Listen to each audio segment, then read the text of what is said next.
Quels sont tes outils de prédilection pour soutenir le corps en phytothérapie ou d'autres compléments?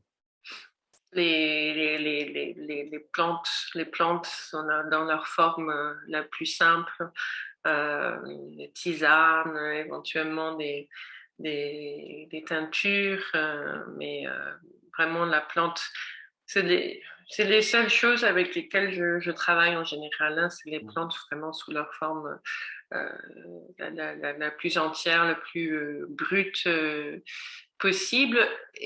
Et j'en ai aujourd'hui une utilisation vraiment minime parce que pour moi,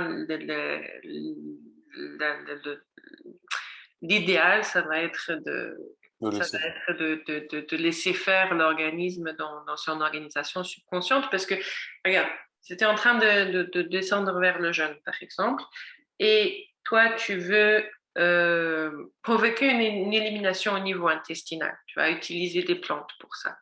Mais le fait de provoquer une élimination au niveau intestinal, par exemple, ça va demander beaucoup d'énergie à ton organisme. C'est d'ailleurs l'une des fonctions qui, la première, va s'arrêter quand on a un manque d'énergie. Hein. Le transit intestinal va ralentir parce qu'on n'a plus l'énergie pour consacrer à ça. Le transit intestinal, c'est quelque chose auquel on n'a pas forcément tendance à, à penser beaucoup dans la journée, mais c'est quand même quelque chose qui prend énormément d'énergie chaque jour pour faire avancer toute cette matière. Et, et donc, toi, tu descends vers le jeûne et tu te dis, ben, ça serait peut-être bien que ça s'accélère un petit peu au niveau intestinal. Donc, tu vas prendre des plantes qui vont accélérer le transit intestinal.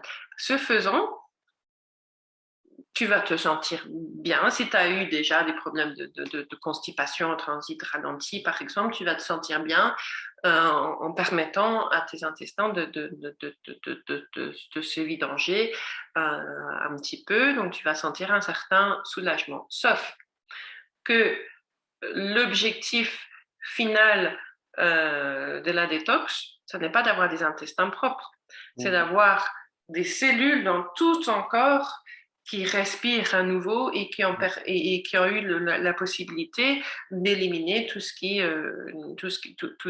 les gênait dans leur fonctionnement. Et donc, toi, tu auras bien nettoyé tes intestins, mais tu auras, ce faisant, détourné de l'énergie pour ce nettoyage des intestins. Tu auras dirigé l'élimination de manière consciente par les plantes. Ton corps, lui, à ce moment-là, était peut-être concentré sur une élimination au niveau hépatique, par exemple, hein, ou pulmonaire, je ne sais pas.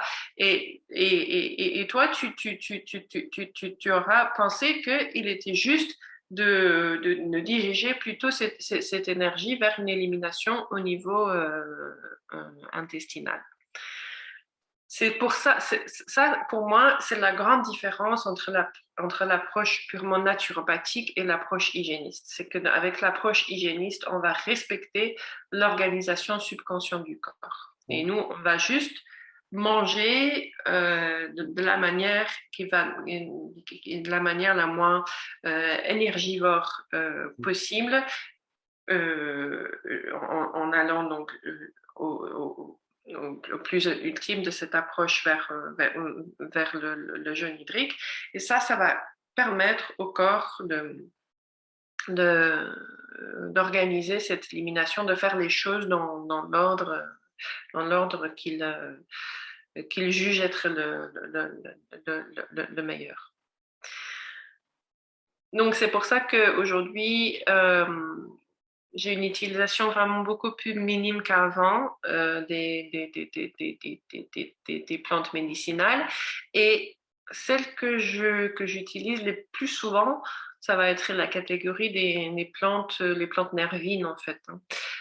Parce que c'est elles qui vont vraiment nous aider le plus possible à dans cette première phase de la détox qui va consister à adresser toutes les fuites énergétiques qui vont donc nous permettre de travailler vraiment sur notre état émotionnel. Donc, on a des plantes qui vont nous redonner un petit peu d'énergie, des plantes nervines plus toniques, des plantes nervines plus relaxantes. Et, elles vont nous accompagner dans la création de meilleures conditions énergétiques pour mener bien notre jeûne, quoi. Et ça, pour moi, c'est une des premières étapes. C'est de quitter toutes les plantes stimulantes sur lesquelles on a l'habitude de dépendre, comme le thé, le café, d'autres choses un peu plus costauds que certaines personnes peuvent utiliser, et aller se tourner plus vers des plantes qui vont donc plus tonifier, vraiment restaurer le système nerveux, et nous aider vraiment à créer des conditions. Mais ça se fait tout en douceur, hein. Des tisanes, ça suffit pour ça.